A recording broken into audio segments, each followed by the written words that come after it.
హల్లెలూయా. కుడి వచ్చిన మీ అందరికీ ప్రభుపేట వందనాలు తెలియజేసుకుంటున్నాను. ఈరోజు మనం ధ్యానము చేయబోతున్న అంశము సామెతల గ్రంథము 8వ అధ్యాయం నుంచి కొన్ని వచనాలు చదువుతున్నాను చూడండి. జ్ఞానము ఘోషించుచున్నది, వివేచన తన స్వరమును వినిపించుచున్నది. త్రోవ పక్కను రాజవీధుల మొగలలోను నడి మార్గములలోనూ అది నిలుచుచున్నది. గుమ్మముల యొద్దను పురద్వారము యొద్దను పట్టణపు గౌనుల యొద్దను నిలువబడి అది ఇలాగూ గట్టిగా ప్రకటన చేయుచున్నది. మానవులారా, మీకే నేను ప్రకటించుచున్నాను, నరులకు మీకే నా కంఠస్వరము వినిపించుచున్నాను. జ్ఞానము లేని వారలారా, జ్ఞానము ఎట్టిదైనది తెలుసుకొనుడి. జ్ఞానం ఘోషిస్తూ ఉందంట, వివేచన తన స్వరాన్ని వినిపిస్తూ ఉందంట. అంటే జ్ఞానానికి వివేచనకి నోరుందనమాట, అంతేనా? జ్ఞానము మనకేం చేస్తుందంట? ఘోషిస్తుందంట. వివేచన తన స్వరాన్ని మనకి వినిపిస్తూ ఉందంట. మన అందరికీ తెలిసిన విషయమే. జ్ఞానము అనగానే ఇంకేమీ లేదు, యేసు క్రీస్తు ప్రభువారు. జ్ఞానం అనగా యేసు క్రీస్తు ప్రభువారు. ఆయన పదవులు ఉన్నాయా? ఆయన ఏం చేస్తున్నారు? జ్ఞానము ఘోషిస్తుందంట. వివేచన తన స్వరాన్ని వినిపిస్తూ త్రోవ ప్రక్కన రాజవీధుల మొగలలో నడి మార్గాలలో అది నిలుచున్నదట. గుమ్మముల యొద్ద పురద్వారముల యొద్ద పట్టణపులు గౌలి యొద్ద నిలువబడది ఇలాగూ ఏమని ప్రకటన చేస్తుందంట? మానవులారా, మీరు జ్ఞానము లేనివారుగా ఉన్నారు, జ్ఞానము ఎట్టిదైనది మీరు తెలుసుకోండి అని ఆయన జ్ఞానమయ్యున్న దేవుడు జ్ఞానం గురించి చెప్తున్నారు. మనకి జ్ఞానం కావాలంట. జ్ఞానము వివేచన రెండు చాలా ఇంపార్టెంట్. ఆ రెండు కూడా, జ్ఞానము అనేది యేసుక్రీస్తు ప్రభువారే. జ్ఞానము లేకపోతే ఏమవుతుందని బైబిల్ చెప్తుంది? జ్ఞానము లేకపోతే మనం ఏమీ కూడా చేయలేము. యాక్చువల్గా జ్ఞానము కలిగిన స్త్రీ తన ఇంటిని కట్టుకుంటుందంట. జ్ఞానము కలిగి పురుషుడు కాపురం చేయాలంట. అంటే ఎఫెసీయులకు రాసిన పత్రికలో అలా రాయబడి ఉంటుంది. మరి మనకి జ్ఞానం కావాలి అంటే, ఈ వివేచన కావాలి అని అంటే మనం ఏం చేయాలని చెప్తున్నారంటే, ప్రభు అంటారు పాత నిబంధన గ్రంథంలో ద్వితీయోపదేశకాండం ఒకసారి తెరవండి.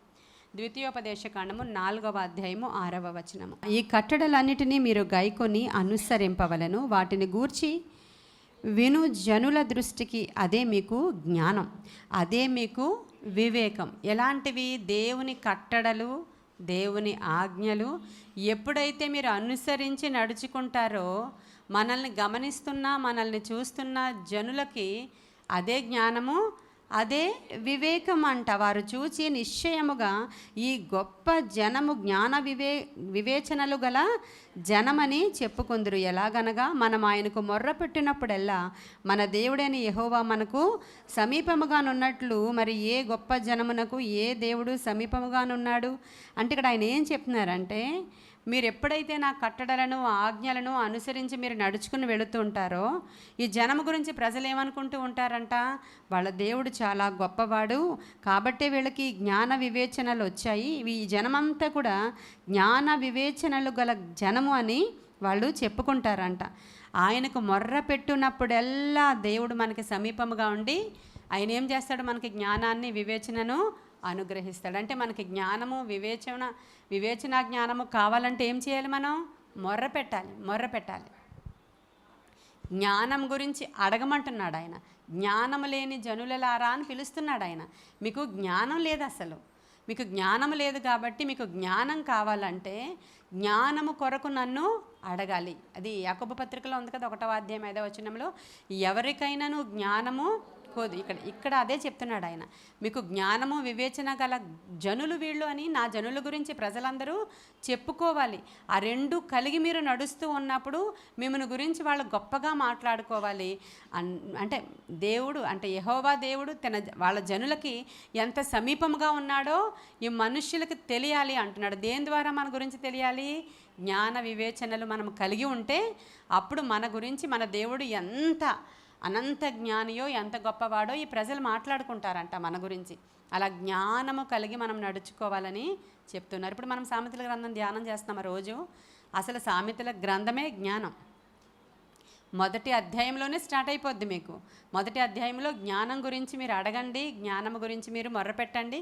జ్ఞానం అంటే ఏంటో తెలుసా? మీరు జ్ఞానాన్ని సంపాదించుకోండి. జ్ఞానమే మొత్తం అంతా సామెతల గ్రంథంలో మీరు చూస్తే. అందుకే ప్రతిరోజు జ్ఞానం లేని వాళ్ళు ఒక అధ్యాయం చదవమని చెప్తున్నా నేను. మాకు జ్ఞానం లేదు, మాకు జ్ఞానం లేదంటే సరిపోతుందా? సరిపోదు కదా. చెప్తున్నాడు కదా ఆయన, నాకు మొర్ర పెడితే నేను మీకు జ్ఞానం ఇస్తాను, వివేచన ఇస్తాను. వివేచన ఎంత ఇంపార్టెంట్ అంటే మనకి అసలు ఆ వివేచన లేకపోతే ఏమీ చేయలేం మనం. వివేచన జ్ఞానం చాలా ఇంపార్టెంట్. ఇప్పుడు సేవకులమైనటువంటి మాకు వివేచన లేకపోతే అసలు సేవని నడిపించలేము. వాళ్ళకి ఫస్ట్ దేవుడు ఇచ్చేది వివేచన జ్ఞానాన్ని ఇస్తాడనమాట. ఇచ్చినప్పుడు ఏది ఎలా మాట్లాడాలి, ఎవరు ఎటువంటి వారు, ఎంతమంది సంఘంలోనికి వస్తారు, వారందరూ ఎలా ఉన్నారు, రకరకాల మైండ్స్, రకరకాల మనుష్యులు, అసలు వాళ్ళందరూ వచ్చినప్పుడు యేసుక్రీస్తు ప్రభు వారికి ఎవరైనా వచ్చినప్పుడు ఆయన చెప్తారు కదా, ఇలా చూసి నువ్వు చాలా మంచివాడివి, ఇజ్రాయేలీలలో నువ్వు చాలా మంచివాడివి, నువ్వు ఎలాంటి వాడివో, ఏ జ్ఞానం పనిచేస్తుంది ఆయన నుంచి? వివేచన. అది వివేచన జ్ఞానం. నీవు రాయి లాంటి వాడివి, నువ్వు కేఫా, నీవు బండ మీద ఇలా కట్టుకుంటావు, నీవు నతనీయేలు, నువ్వు ఇలాంటి వాడివి అని చెప్తుంటాడు ఆయన. అంటే ఆయన వివేచన జ్ఞానంతో మాట్లాడుతుంటారు. సేవకులకి ఇది ఇస్తాడు దేవుడు. అలా ఈ జ్ఞానము లేని సేవకులు ఎవరు ఎలాంటి వాళ్ళో తెలియక వాళ్ళు నశించిపోతూ ఉంటారు. చాలా గొడవలు వచ్చేస్తూ ఉంటాయి సంఘాలు. అసలు వాళ్ళకి దేవునికి మొర్ర పెట్టడం తెలీదు, దేవుని దగ్గర నుంచి ఉపదేశం తీసుకోవడం కూడా చాలామందికి తెలీదు. దానికి కారణం జ్ఞానము లేకపోవడం. అసలు జ్ఞానం అంటే క్రీస్తు అని ఎక్కడుందంటే 1 కొరింథీయులకు రాసిన పత్రిక 1వ అధ్యాయం 24వ వచనం చూడండి. క్రీస్తు పిలువబడిన వారికి దేవుని శక్తి, దేవుని జ్ఞానం అంటే ఆయనే, క్రీస్తే దేవుని యొక్క జ్ఞానమై ఉన్నారు అని రాయబడి ఉంది. సామెతల గ్రంథము 1వ అధ్యాయం 2వ వచనం. జ్ఞానమును ఉపదేశమును అభ్యసించుటకును, వివేక సల్లాపములను గ్రహించుటకును, నీతి న్యాయ యథార్థతలను అనుసరించుట యందు బుద్ధి కుశలత ఇచ్చు ఉపదేశము నొందుటకును, జ్ఞానము లేని వారికి బుద్ధి కలిగించుటకును, యవ్వనులకు తెలివియు వివేచనయు పుట్టించుటకును తగిన సామెతలంట ఇవన్నీ. జ్ఞానము గలవాడు విని పాండిత్యము వృద్ధి చేసుకోవాలంట, వివేకము గలవాడు ఆలకించి నీతి సూత్రములను సంపాదించుకోవాలంట. హల్లెలూయా! ఎంత బాగుందో చూసారా? ఇవన్నీ కూడా మనకి జ్ఞానం కావాలని రోజు అడగాలండి. మనకి జ్ఞానం లేక అనేక సందర్భాలలో మన కుటుంబాలని మనము ఎలా రన్ చేసుకోవాలో మనకు తెలియడం లేదు. మన భక్తి మనం ఎలాగా కట్టుకోవాలో తెలియడం లేదు, ఎలా బిడ్డల్ని పెంచుకోవాలో తెలియడం లేదు, ఎలా దేవునికి మొర్ర పెట్టాలో కూడా మనకు తెలియడం లేదు. జ్ఞానం లేదు. ప్రజలట జ్ఞానాన్ని అసహ్యించుకుంటున్నారంట. జ్ఞానాన్ని మీరు అసహ్యించుకున్నారు. హోషేయ గ్రంథంలో ఉంటుంది 4వ అధ్యాయం 6వ వచనంలో, నా జనులు జ్ఞానము లేని వారై నశించిపోతూ వాళ్ళు ఏం చేస్తున్నారంటే జ్ఞానాన్ని విసర్జిస్తున్నారంట, అసహ్యించుకున్నారని రాయబడి ఉంటుంది. మరి ఇక్కడ సామెతల గ్రంథం 23వ అధ్యాయం 15వ వచనంలో, నా కుమారుడా నీ హృదయమును జ్ఞానమును సంపాదించుకొని నిమ్ము అనేటువంటి మాట రాయబడి ఉంటుంది. అంటే ఇంకా నేను ఇలా ఎన్ని రెఫరెన్సెస్ చూపించినా జ్ఞానం గురించి చాలా ఎక్కువగా సామెతల గ్రంథం అంతా మనకి రాయబడి ఉంటుంది.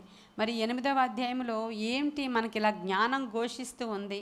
మన దేవుడు అనంత జ్ఞాని, మనకి దేవుని యొక్క జ్ఞానం కావాలి. మరి మనం ఏం చేయాలంటే అనుదినము దేవుని యొక్క ఉపదేశాన్ని మనము చదువుతూ ఉండాలంట. 119వ కీర్తన 104వ వచనం చూడండి. ఆయన ఉపదేశము వలన మనకి ఏమవుతుందంట? వివేకము, వివేచన. వివేకము అక్కడే రాశారు, వివేచన అక్కడే రాశారు. ద్వితీయోపదేశ ఖండంలో మనం చూసినప్పుడు ఫస్ట్ స్టార్టింగ్ వివేకం అని స్టార్ట్ అయింది, తర్వాత వివేచన అని స్టార్ట్ అయింది. కాబట్టి రెండు ఒకటే.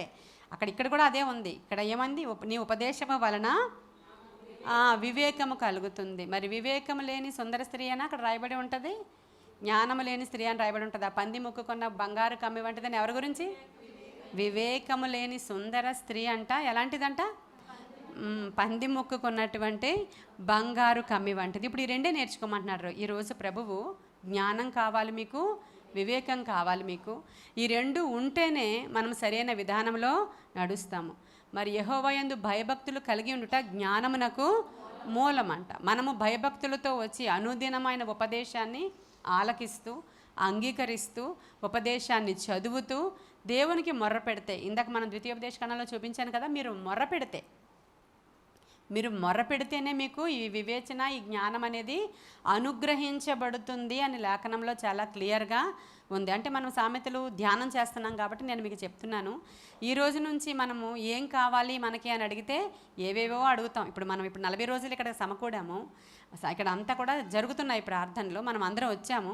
మనం ప్రార్థన స్టార్టింగ్ నుంచి ఎండింగ్ వరకు మనకి ఇక్కడ ఉన్నటువంటి సిస్టర్స్ యొక్క అవసరతలు, మనకు వచ్చిన రిక్వెస్ట్లు, మన కుటుంబాలు, మన సంఘము, మన వాటి కొరకే మనం ప్రార్థన చేస్తున్నాము. ప్రభు అంటున్నాడు, అనుదినము మీరు ఏం అడగమంటున్నాడు? జ్ఞానం కొరకు అడగండి అంటున్నాడు. అంటే అడగాలి, వాటితో పాటు ఇవన్నీ జ్ఞానం కలిగే ఇవన్నీ ప్రార్థన చేయాలి మనం. సొలొమోనుకి దేవుడు వచ్చి అడిగితే అదే కదా అడిగాడు ఆయన. యవనస్తుడు ఆయన, అసలు ఆ యవనస్తుడు మరి ఇప్పుడే సింహాసనం అధిష్ఠించాడు, ఎంత బలులర్పించి అప్పుడే వెళ్ళాడు, అప్పుడే కొంచెం నిద్రపోదాం అనుకుంటున్నాడు.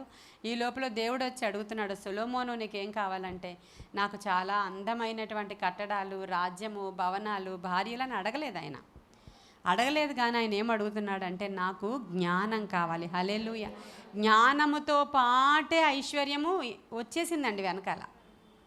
జ్ఞానముతో పాటే ఘనత వెనకాల వచ్చేసింది. జ్ఞానముతో పాటే అన్ని రాజ్యములో అంతా కూడా దేవుడు దానితో పాటు నీకు ఐశ్వర్య ఘనతలు కూడా నేను నీకు బహుమానంగా ఇస్తున్నాను, జ్ఞానమై ఉన్నటువంటి నన్ను నువ్వు కోరుకున్నావు కాబట్టి అని అడిగాడు ఆయన. మరి ఈరోజు మన ప్రార్థనలో ఇది ఇంక్లూడ్ చేసుకోవాలి. మనము పెద్దవాళ్ళం అయినటువంటి మనము జ్ఞానం దేనికంటే, నిజంగా మనం నిత్యరాజ్యానికి వెళ్ళాలి అని అంటే, ఇక్కడ ఉన్నప్పుడు మన కుటుంబాన్ని కరెక్ట్గా మనం కట్టుకుంటూ వెళ్ళిపోవాలి అని అంటే జ్ఞానం ఉండాలండి. జ్ఞానం లేకపోతే అసలు మనం దేనికి పని చేయము. చాలామందికి లోకానుసారమైనటువంటి జ్ఞానం ఉంటుంది, తెలివితేటలు ఉంటాయి. ఈ లోకంలో ఉన్న తెలివితేటలను ఏమంటారంటే చావు తెలివితేటలు అంటారు. సామెతలు కదా, అందుకని ఎక్కువ సామెతలు చెప్తున్నాను. అంటారా లేదా? వీడికి చాలా చావు తెలివితేటలు అండి, వీడు చదువుకోలేదు కానీ చదువుకుంటే దేశాన్ని అమ్మేసేవాడు అంటారు. ఈ మాటలన్నీ సహజంగా అంటారు. చదువుకోక్కర్లేదు దేశాన్ని నమ్మడానికి. ఎందుకంటే చూడండి, మనకు లేని జ్ఞానము చదువుకోలేని పామరులకు ఉంటుంటుంది. మనము అంటే దేవుని యొక్క జ్ఞానం పొందుకున్న వాళ్ళు దానియేలును చూస్తాం మనం.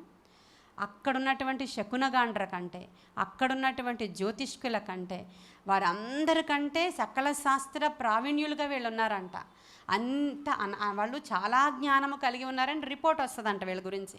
ఏమైనా అక్కడ ఉన్నటువంటి జోష్యుల కంటే, అక్కడ ఉన్నటువంటి శకునగాండ్ర కంటే, వాళ్ళందరికంటే బహుజ్ఞాన సంపన్నులు వీళ్ళు అని చెప్పి వీళ్ళ గురించినటువంటి రిపోర్ట్ రాజు దగ్గరికి వెళుతూ ఉంది. అంత జ్ఞానం ఎలా వచ్చింది అంటే, వాళ్ళు యూదులు, వాళ్ళు దేవుని యొక్క ధర్మశాస్త్రాన్ని చదవడము ద్వారా, దేవునికి మొర్ర పెట్టడము ద్వారా, ఆ కట్టడలను అనుసరించి జీవించుట ద్వారా. ద్వితీయోపదేశకాండం ఇదే చెప్పింది మీకు. నా కట్టడలను అనుసరించి మీరు వాటిని నేర్చుకుని వెళుతున్నట్లయితే, అబ్బా ఈ జనము జ్ఞాన వివేకము గల జనమని మిమ్మల్ని గురించి ప్రజలు అనుకోవాలంటున్నాడు దేవుడు. మనం చదువుతాము ఎందుకంటే మనం మామూలుగా ఉద్యోగాలు సంపాదించుకోవడానికి, మామూలుగా జ్ఞానం సంపాదించుకోవడానికి చదువుతాం. కానీ మనం చదువుకునేటప్పుడు అన్ని సబ్జెక్ట్స్ మనందరికీ బాగా రావు. కొంతమందికి కొన్ని సబ్జెక్ట్సే వచ్చు. అందుకే కదా మనము సబ్జెక్ట్స్ అన్నీ కూడా మనం ఏం చేస్తాం, మాకు సైన్స్ రాదండి అందుకని ఆర్ట్స్కి వెళ్ళిపోతాం, మాకు ఈ ఆర్ట్స్ రాదండి అందుకని మేము అకౌంట్స్కి వెళ్ళిపోతాం. ఏదో మనం ఇలా డివైడ్ చేసేసుకుంటాం మనం చదువుకునేటప్పుడు. ఎందుకంటే అన్నీ రావు మనకి, అన్నిట్లో జ్ఞానం ఉండదు. లెక్కలు బాగా వచ్చినోడికి ఇంకొకటి ఏదో వీక్గా ఉంటుంది. కానీ అన్ని శాస్త్రాలు, సకల శాస్త్ర ప్రావీణ్యత కలిగిన వారిగా ఉండాలి అని అంటే ఈ దేవుని యొక్క వాక్యాన్ని ధ్యానం చేయాలంట. వాడు పామరుడైనా అంటే చదువుకున్నా చదువుకోకపోయినా దేవుని వాక్యం చదివితే వాళ్ళకి జ్ఞానం చాలా ఎక్కువగా వస్తుంది. అందుకని చెప్పి వాళ్ళకి ఇప్పుడు పిలిచి IAS పదవులు ఇవ్వరు, కానీ ఈ లోకంలో ఎలా బ్రతకాలో వాళ్ళకి జ్ఞానం ఉంటుంది, నిత్యరాజ్యాన్ని ఎలా సంపాదించుకోవాలో వాళ్ళకి జ్ఞానం ఉంటుంది. ఈ లోకంలో దేవుని యొక్క జ్ఞానం గలవాళ్ళు చాలా ఐశ్వర్యవంతులు. జ్ఞానంతో పాటు అదంతా కూడా వెనకాల మనకి వచ్చేస్తుంది అని చెప్తున్నారు. అందుకనే సొలొమోను అదే అడిగాడు. ఏదో ఈ రోజు నుంచి మీరు అందరూ కూడా అడగాలంట. అప్పుడు మీలో చాలామంది అంటారు, నాకు అస్సలు అంత జ్ఞానం లేదండి, నాలెడ్జ్ పనిచేయట్లేదు. ఏంటో సిస్టర్ నాకు అసలు ఆ టైంలో ఏం పనిచేయలేదు అంటారు లిల్లీ గారు. ఎందుకని? ఆవిడ చదువుకోలేదా? 10th చదివారా? ఇంటరే చదివారా? అక్కడ నుంచి చదవలేదు కాబట్టి జ్ఞానం పనిచేయట్లేదంటే కాదు, ఆయన అడగలేదు కాబట్టి. చదువుతో సంబంధం లేదు నేను ఇక్కడ మాట్లాడే సబ్జెక్ట్.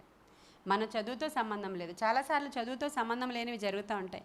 మన ఇంట్లో పాలు మనకి వేసేవాళ్ళు, మన ఇంట్లో పనిచేసే వాళ్ళని అడగండి, టపటపా లెక్కలు చెప్తారు మీకు. ఎక్కడ లేని విషయాలన్నీ కూడా వాళ్ళు మాట్లాడగలుగుతారు. మీకు తెలియదు అవి, వాళ్ళు చదువుకోలేదు. వాళ్ళకేదో ఈ లోకంలో ఉన్నటువంటి జ్ఞానం పనిచేస్తూ ఉంటుంది. కాబట్టి చదువుకున్న జ్ఞానం గురించి మాట్లాడట్లేదు, కానీ దేవుని యొక్క జ్ఞానం లేదు. కాబట్టే అనేక సందర్భాల్లో ఈ రోజు వరకు మనలో చాలామంది చాలా లాస్ అయిపోయాం జీవితంలో. అందుకనే సమయాన్ని మీరు సద్వినియోగం చేసుకుంటూ అజ్ఞానుల వలె కాక జ్ఞానుల వలె మీరు నడుచుకోవాలంటే మీకు ఫస్ట్ తెలియాలి, మీ సమయాన్ని ఏం చేసుకోవాలి, మీరు సద్వినియోగం చేసుకోవాలంట. చాలామందికి ఇది తెలియదు కదా. సమయాన్ని సద్వినియోగం చేసుకోవడం అంటే ఉదయం లేచిన వెంటనే ఆ టైం నుంచి మరలా రాత్రి మీరు పడుకునే వరకు ఎంత సమయము జ్ఞానమై ఉన్న దేవునితో మనము గడుపుతున్నాము, అజ్ఞానులతో గడుపుతున్నాము, మూర్ఖులతో గడుపుతున్నాము, ఫూలిష్ పీపుల్తో గడుపుతున్నాము, బద్ధకస్తులుగా ఉంటున్నాము. సొలొమోను ఒక పొలం దాటి వెళుతూ ఉంటే అందరి పొలాలు ఉన్నట్లుగా ఆ పొలము లేదంట. ఎందుకని? అందరి పొలాలు బాగానే ఉన్నాయి కదా, సీజన్ బాగానే ఉంది కదా, వర్షాలు బాగానే ఉన్నాయి కదా, ఏ సీజన్కి ఆ సీజన్ వైజ్ అంతా వాతావరణం బాగుంది కదా, మరి అందరి పొలాలు మంచిగా ఉన్నప్పుడు వీడి పొలం ఏమీ ఇలా ఉంది అని దానిని గూర్చి ఆలోచన చేశాడంట. ఆ యొక్క జ్ఞాని ఆలోచన చేసినప్పుడు అర్థమైంది ఏంటంటే, ఓహో ఇది సోమరివాని చేనా. ఏమర్థమైందంట? ఆహా, సోమరివాడి చేనా ఇది, అందుకనే ముండ్ల తుప్పలు బలిసి ఉన్నాయా, అదేదో ఆకు దురద ఆకు అక్కడ మొలిచి ఉందా, అందుకనే ఇలా ఉందా అని ఆయనకి తర్వాత తెలిసిందంట. ఎందుకంటే వాడు సమయాన్ని సద్వినియోగం చేసుకోవాలి. అక్కడే రాయబడి ఉంటుంది. వాడు ఏమవుతున్నాడంట, ఇంకా కొంచెం నిద్ర, ఇంకా కొంచెము కునుకుతాను నేను, అసలే ఇది రైనీ సీజను కాబట్టి పొద్దున్నే వర్షం పడుతుంది కాబట్టి ఇంకొంచెము నిద్ర అని చేతులు ముడుచుకొని వాడు పడుకుంటున్నప్పుడు దరిద్రత ఆయుధస్తుడు వచ్చినట్లుగా పరిగెత్తుకుని వాడి దగ్గరికి వచ్చేస్తుందంట. జ్ఞానము లేదు కదా, మరి జ్ఞానము లేక వాడు ఏమైపోతున్నాడు, చెడిపోతున్నాడండి అక్కడ. అందుకనే వాడి పొలం ఎలా ఉంది, వాడి సమయాన్ని సద్వినియోగం చేసుకోలేదు, చాలా లేట్ అయిపోయింది. ఇప్పుడు ఈ సమయాన్ని సద్వినియోగం చేసుకోవడం ప్రతి స్త్రీకి కూడా రావాల్సిందే, ప్రతి పురుషుడికి కూడా రావాల్సిందే. జ్ఞానం కలిగి మనం జీవించాల్సిందే. అప్పుడు మన ఆత్మీయ పొలం ఎలా ఉందో ఒకసారి చూసుకోండి మీరు.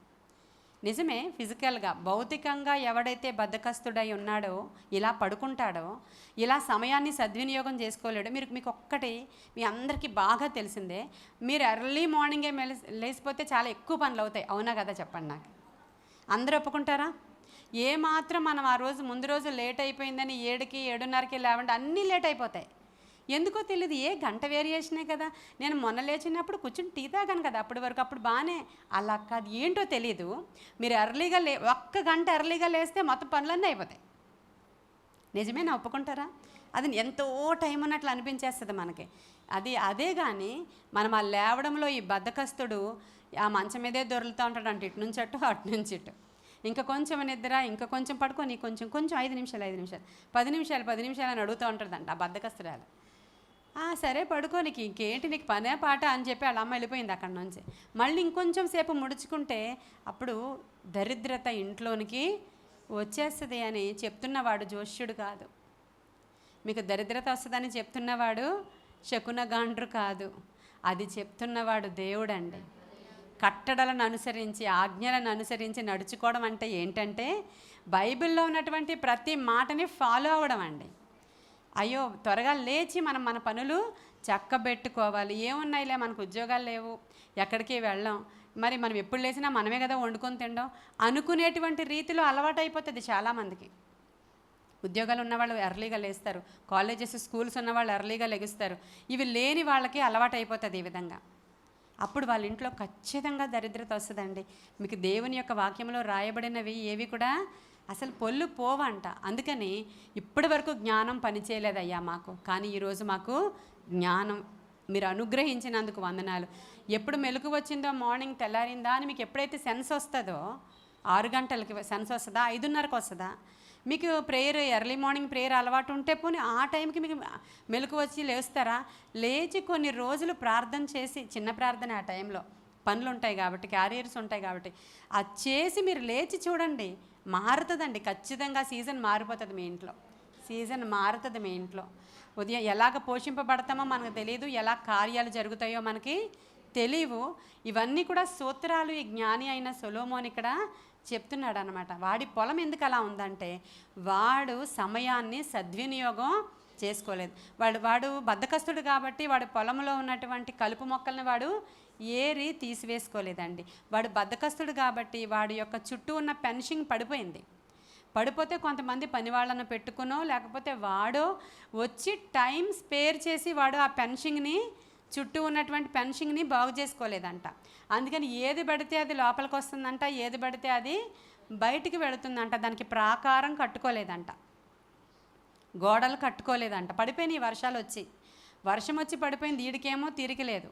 అంటే మరి బద్ధకస్తుడికి వాడికి ఇంక ఏం పని, తింటాడు పడుకుంటాడు, వాడు వదిలేశాడు ఆ పొలాన్ని. అందుకే జ్ఞాని అక్కడ నిలవబడి అంటున్నాడు, మిగతా పొలాలన్నీ బాగున్నాయి కదా, ఈ పొలమే ఎందుకు ఇలాగ వెరైటీగా ఉంది, ఎందుకు ఇలా ఉంది పొలం అని ఆలోచన చేసుకున్నాడంట. ఆయన ఆలోచన చేస్తే అప్పుడు ఆయనకు అర్థమైందంట, ఇది సోమరివాణి యొక్క చేని అని. ఇప్పుడు ఇది మీరు ఫిజికల్ కానీ స్పిరిచువల్ కానీ తీసుకోండి. ఫిజికల్గా కూడా ఇంతే జరుగుతాయి ఇళ్లల్లోని. మీరు ఎవరినైనా అబ్జర్వ్ చేయండి. అధికంగా వాళ్ళ పిల్లలు చాలా లేటుగా లేస్తూ, ఇష్టం వచ్చిన టైమింగ్స్ మెయింటైన్ చేస్తూ, అసలు ఇంట్లో చాలా బద్ధకస్తురాలైనటువంటి తల్లిని కలిగి అలా ఉన్నప్పుడు దరిద్రతే ఉంటుంది ఆ ఇంట్లో. మనకంటూ ఒక టైం టేబుల్ ఉండి, ఉదయాన్నే లేవడం, ప్రేయర్, సాయంత్రం ప్రేయరు, ఉదయం ప్రేయరు, మంచి టైం టేబుల్ గల గృహాలలో ఆశీర్వాదం వస్తుందండి ఖచ్చితంగా. అల్లేమీ ఉండదు, అది బైబిల్ చెప్తున్న సత్యం. ఇప్పటి వరకు మాకు తెలియదండి. మా ఇల్లు, మా మంచం, మా కళ్ళు అనుకున్నాం మేము ఇప్పటి వరకు, మా ఒళ్ళు అనుకున్నాం ఇప్పటి వరకు, అందుకే పడుకున్నాం సిస్టర్. ఈ రోజు నుంచి నాకు ఇప్పుడే తెలిసిందంటే నిజమే, ఈరోజు జ్ఞానాన్ని పట్టుకున్నావు నువ్వు. నాకు ఇప్పుడే తెలిసింది అంటే ఇప్పుడే నీకు జ్ఞానం వచ్చింది, ఇప్పుడే నీకు వివేచన కలిగింది, వివేకం వచ్చింది. అదే మనం ఎంత అందంగా ఉంటే ఏముంది, అది ఏమని వర్ణించబడింది బైబిల్లో. ఎంత మనం సొగసుగా కనబడితే ఏముంది, మన ఇల్లు ఎంత అట్టహాసంగా ఉంటే ఏముంది, అదంతా కూడా ఎలాంటిదంట, పంది ముక్కుకున్నటువంటి బంగారు కమ్మి. దానికి ఎంత ముక్కుకి ముక్కు పొడగ తీసుకొచ్చి పెట్టిన, ఎన్ని తలాంతులు వాళ్ళు కలిగి ఉన్నా అది బురదలో పొరలే పందిలాగే ఉంటుంది అని అర్థం అక్కడ. ఈ రెండిటి గురించి ఇక్కడ సామెతల గ్రంథం 8లో జ్ఞానం ఘోషిస్తుందంటండి, జ్ఞానం కేకలు వేస్తుందంటండి. వీధి చివర్లలో నిలవబడి సువార్త ప్రకటనలు జరుగుతూ ఉన్నాయండి. రాజమార్గాలలో సువార్త ప్రకటించారు ప్రభువు, వీధి చివర్లలో సువార్త ప్రకటించారు ప్రభువు. జ్ఞానము ఘోషించిందండి. కాబట్టి ఇవన్నీ కూడా మనకి రోజు సామెతలు నేర్చుకుంటున్నాము గనుక ఈరోజు స్పెషల్గా ప్రభువా మాకు జ్ఞానము కావాలి. ఇందాకే నేను చెప్పాను, నాకు జ్ఞానం పనిచేయలేదు అని అంటాం కదా. అప్పుడు ఎవరికైనాను ఆ జ్ఞానం పనిచేయకపోతే వాడు నా దగ్గరికి వచ్చి అడగాలి. ఎలా అడగాలి? సందేహింపక అడగాలి. మీకు సందేహం ఉండకూడదు అడిగినప్పుడు. యాకోబు పత్రిక 1వ అధ్యాయము 5వ వచనం. కాబట్టి మనం అసలు ఏమాత్రం కూడా సందేహం లేకుండా అడగాలి అని రాయబడింది. డౌట్ వద్దు ఇంకా మీకు ఈరోజు. ప్రభువా మేము ఖచ్చితంగా జ్ఞానం కావాలని కోరుకుంటున్నాం, మాకు వివేచన కావాలి, వివేకం కావాలి, జ్ఞానం కావాలి. ఇవి లేక మా కుటుంబాన్ని మేము పాడు చేసుకుంటున్నాము, మా సమయము వ్యర్థమైపోతుంది. కాబట్టి ముత్యముల కంటే వెలగల జ్ఞానం అంటండి. జ్ఞానాన్ని పోలుస్తాడు సామెతల గ్రంథకర్త 8వ అధ్యాయంలోనే 11-12 వచనాలు చూడండి. జ్ఞానము ముత్యముల కన్నా శ్రేష్టమైనది, అసలు విలువగల సొత్తులేమి దానితో సాటి కావంటండి. ఎంత గొప్ప విషయం ఇది. మనమైతే బంగారం సంపాదించుకొనుటకి, వజ్రాలు సంపాదించుకొనుటకి, ఈ లోకానుసారమైన డబ్బులు సంపాదించుకోవడానికి మనము మన టైంని స్పేర్ చేస్తాము. ఉద్యోగాలు చేసేది, వ్యాపారాలు చేసేది అందుకే కదా. అంటే ఆహారం కోసం, ఇల్లు కోసం, బంగారం కోసం, ఇందుకే కదా చేస్తాము. కానీ వాటికంటేనూ వెలగల ముత్యముల కంటేనూ విలువైన మరి దేనికంటే కూడా జ్ఞానము చాలా విలువైనది, శ్రేష్టమైనదంట. జ్ఞానము ముత్యముల కన్నా చాలా శ్రేష్టమైనది అనేటువంటి మాట చూస్తున్నారు మీరు. ఇప్పటి వరకు మనం అసలు జ్ఞానం అనే సబ్జెక్ట్ గురించే మనకు తెలియదు. చాలామంది మీలో అందరూ అనుకుంటారు నా అంత జ్ఞానవంతులు లేరని. చూసావా ఎలా చెప్పానో అంటుంటారు అనమాట పక్కన. చూసావా ఎలా చేశానో నేనేంటి ఏమనుకుంటున్నారు మరి? ఇంకెవ్వరికి రావు ఇవన్నీ చేయడం, నాకే వచ్చు. ఇవన్నీ కూడా చాలామంది చాలా ఫీల్ అయిపోతూ ఉంటారు అనమాట. అన్నీ అంటే మంచి పనులు చేసిన వాళ్ళు అలాగే ఫీల్ అయిపోతారు, చెడ్డ పనులు చేసిన వాళ్ళు కూడా అలాగే ఫీల్ అయిపోతారు, కన్నింగ్ పనులు చేసిన వాళ్ళు కూడా చూసావా ఎవరికి తెలియకుండా నేను భలే చేశాను మరి ఏమనుకుంటున్నావు అని అలాంటి పనులన్నీ చేస్తూ ఉంటారు అందరూ కూడా.